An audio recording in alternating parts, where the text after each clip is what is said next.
in the same line, Tocqueville talked about us being a nation of joiners, and we kind of glorify to that in that. At the same time, we condemn the fact that we are a nation of special interests. 80,000 lobbyists here in town. Usually these tables are filled by lobbyists making their point. Where do you come down? Should we have all these organizations out there, or should we try to limit these organizations that lead to lobbying public officials? Well, these organizations often act as just another way for the people to voice their opinions through government, and if lobbying is just one of the ways that they do it, then we should absolutely condone that. I would agree with my colleague. Part of the reason these lobbyists are here are to explain information on topics that are foreign to some of the representatives, and by informing them, they're actually helping their representatives understand their constituents' interest even more.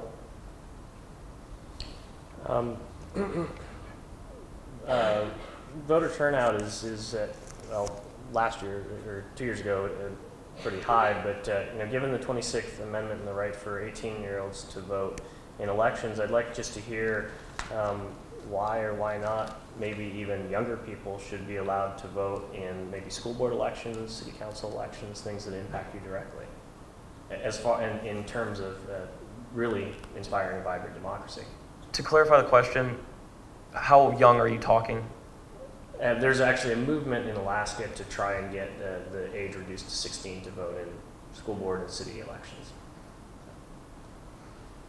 I would say that I would keep the age at 18 definitely, because that's when you were considered an adult under the U.S. law. And I think in order to exercise our right to vote, that is the most important, to keep the age that way. But I think I'm most prepared now that I've gone through high school and actually gone through this class to vote and to know about what's going on in the world. I actually, on April 12th, just voted in my local elections a month after registering for to vote. Adding to what my colleague is saying, I think that there was a reason why, prior to the 26th Amendment, that 21-year-olds and younger could not vote. It's because the citizenship education, civic education of younger generation is lower than that of older people.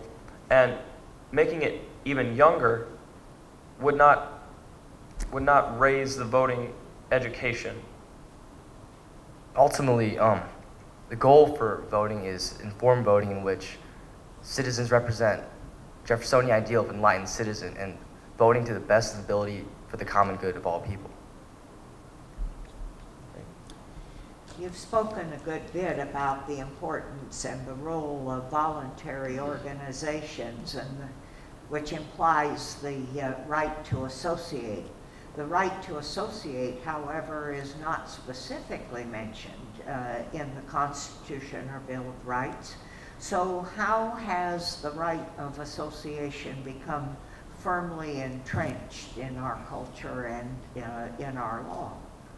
Well, in order to propel civil rights to minorities, many minority groups have used this right. I would say that women during the Seneca Falls Convention used that right to propel their own voting rights. And has the court played any role in this, Supreme Court, in establishing the right of association?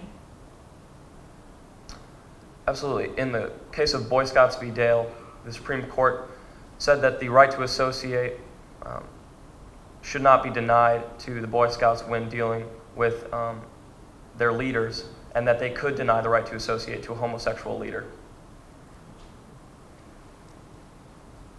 The Tea Party movement has had lots of publicity lately, a lot of activity out there.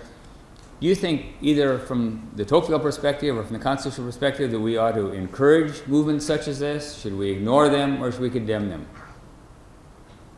We should absolutely tolerate these and accept these as fundamental to our democracy, because it's often that these sort of dissensions within our own country are what get things changed. You look at the civil rights movement back in the mid-60s, that caused massive dissent within the country, but it brought about such great change. I'd have to agree with my colleague, because these dissensions bring up very valid points that I think all Americans, and especially our legislators, should consider. And they've also spurred on more local movements. For example, in St. Louis, we have an organization called I Heard the People Say, in which my parents are involved. And they look to protect the liberties of Americans by lobbying and speaking out against government. Adding to my colleague, I would cite that Tocqueville once said that the greatness of America lied not in that it was more enlightened than any other nation, but that it had the ability to fix its own faults. And I think that is what these organizations are attempting to do.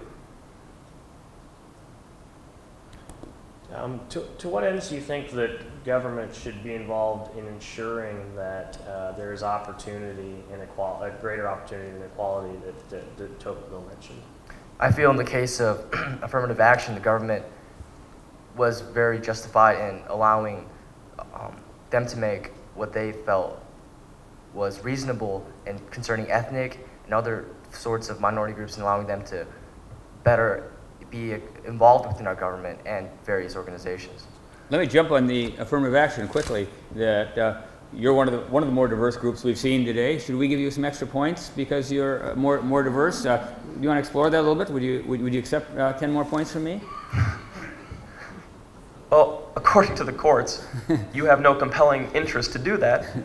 And this was cited in the Bakke case, where the court said that there was no compelling interest to deny the acceptance of a white male to a medical school based on the class of race, or that race should not be the sole justification for allowing someone into that school. There was also a case, I believe it was Michigan, in which minority groups that were applying were actually awarded more points towards their application, whereas whites were denied, and that was struck down by the Supreme Court as unconstitutional. The companion case to that, Grutter v. Bollinger, though, was for the University of Michigan law system, which said that the University of Michigan's point system was, in fact, justifiable, and affirmative action could be used because they needed more diversity in the University of Michigan law system.